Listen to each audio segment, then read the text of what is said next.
पहाड़ों के बीच बस छोटा सा गांव जिसका नाम गप्पू गांव था। उसे गांव में सब लोग मिलजुल कर रहते थे।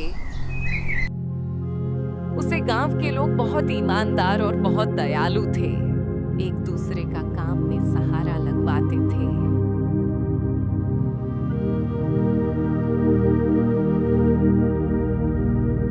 उसे गांव में एक रामलाल किसान रहता था। उसकी एक पत्नी भी थी जिसका नाम शकुंतला था और उसकी एक बेटी भी थी जिसका नाम प्रिया था। रामलाल गांव की ओर से खेती की ओर निकलता हुआ तभी रामलाल अपने कंधे पर रखकर हाल और खेतों की ओर धीरे धीरे चलने लगता है। रामलाल खेत पर पहुंचकर बैलों में हल जोड़कर अपने खेत को धीरे धीरे जोतने लगता है।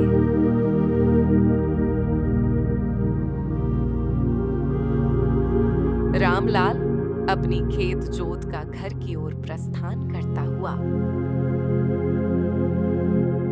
इधर रामलाल खेत जोतकर घर की ओर चलता हुआ आता है। तभी रामलाल को रास्ते में रमेश नाम का व्यक्ति मिलता है। तभी रमेश बोलता है, क्या करके आ रहे हो भाई? ताबीर। रामलाल बोलता है कि कुछ नहीं, खेतों में कुछ अनाज बिखर के आ रहा हूँ और मौसम भी खराब है, इसीलिए कुछ थोड़े से बीज बखेर दिए हैं। बारिश पड़ जाएगी तो कुछ फसल पैदा हो जाएगी।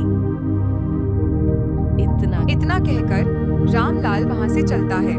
रामलाल घर की ओर चलता है। रामलाल धीरे धीरे अपने घर की ओर चलता हुआ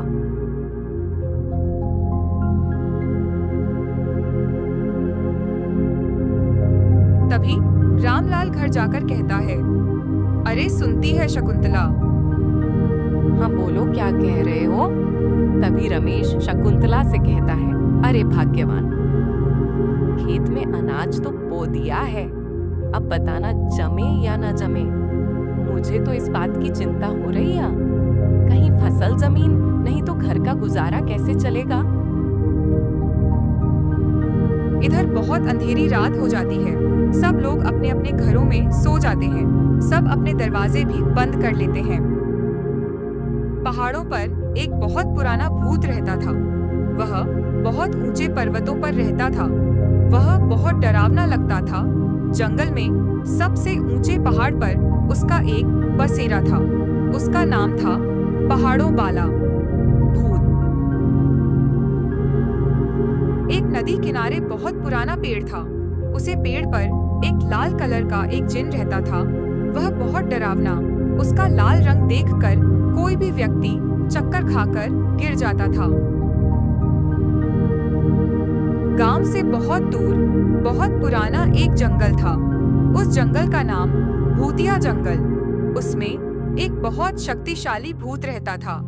वह भूख की तलाश में इधर उधर भड़कता फिर रहा था।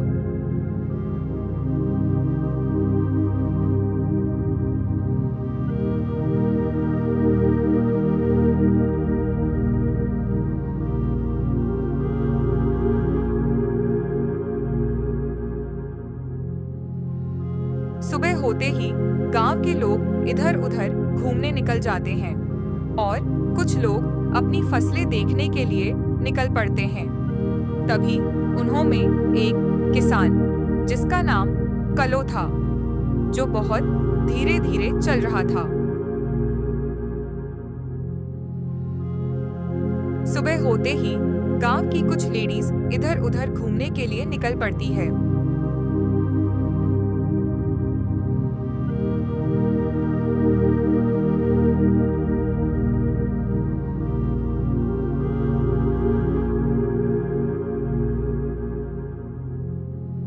इधर रामलाल का दोस्त भी अपनी फसल देखने के लिए निकल पड़ता है। वह बहुत धीरे धीरे चल रहा था, जिसका नाम धर्मवीर था।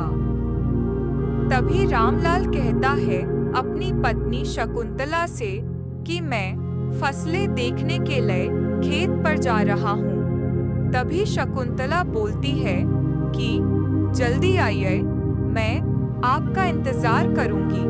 तभी रामलाल बोलता है, ठीक है, कितना कहकर वहां से चलता है। तभी अपने गांव की सड़क से खेत की ओर चलने लगता है और मन ही मन में सोचता हुआ चलता है कि अब की बार तो फसल देखने जा रहा हूँ। इतना कहकर रामलाल आगे बढ़ता है।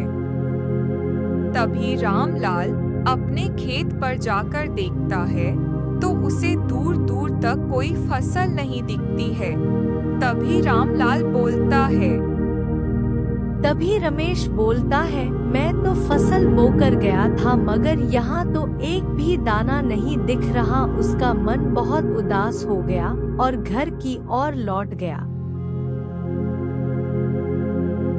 इतना कहकर रमेश अपने घर की ओर निकल पड़ता है और उसका मन बहुत ही उदास था। धीरे धीरे अपने घर की ओर चलता हुआ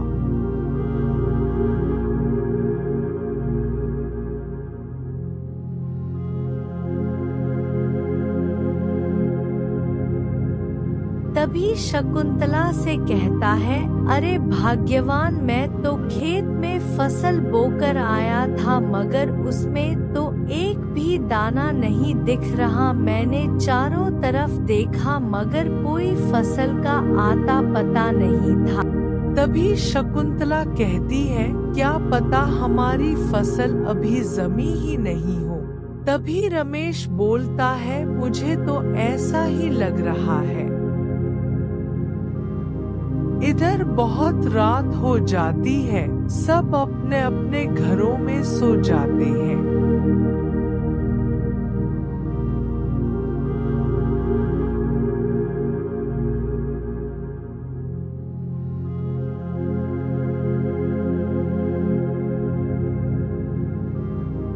सुबह होते ही रमेश अपनी फसल को देखने के लिए चलता है।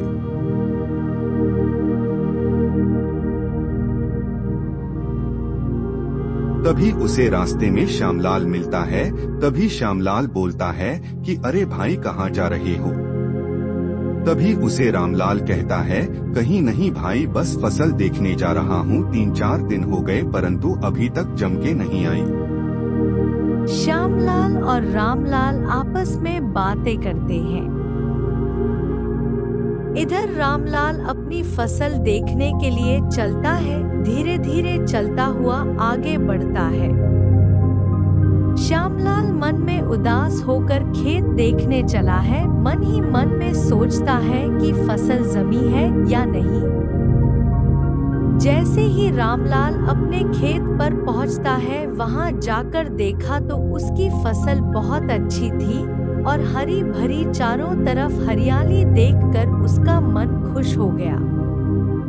तभी रामलाल सोचता है कि 3-4 दिन तो हिन कुछ भी नहीं था, अचानक मेरी फसल ऐसे कैसे हो गई, मुझे तो कुछ भी समझ नहीं आ रहा। चलो शकुंतला से जाकर कहता हूँ। इतना कहकर रामलाल अपने घर की ओर निकल पड़ता है। जल्दी जल्दी घर चलने के लिए वह लंबी लंबी डिग रखता है।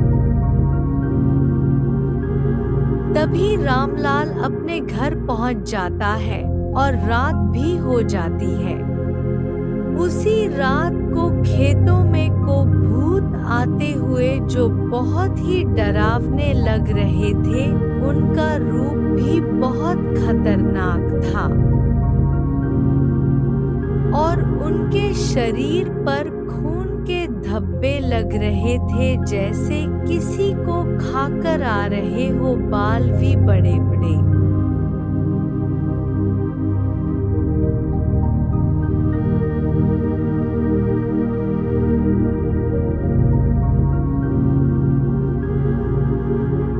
बहुत शक्तिशाली दानव बहुत लोगों की खेतों की ओर चलता है। मैं बहुत डरावना और गले में हड्डियां पर रही थी, दांत भी बड़े बड़े थे, पैर के नाखून भी बड़े बड़े।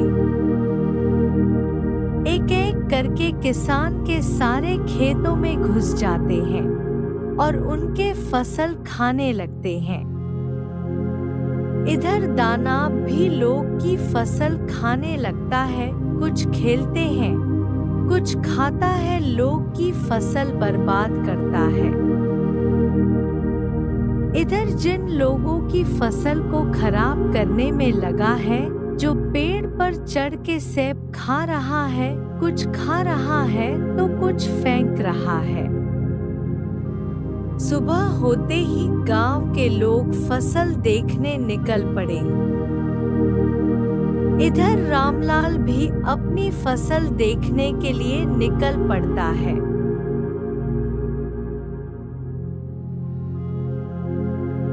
जैसे ही रामलाल अपने खेत पर जाकर देखता है तो उसकी फसल खाई हुई और उखड़ी हुई दिखाई देती है। तभी उसे देखकर रामलाल बोलता है कि मेरी फसल ऐसी किसने कर दी, मेरा तो बहुत नुकसान हो गया।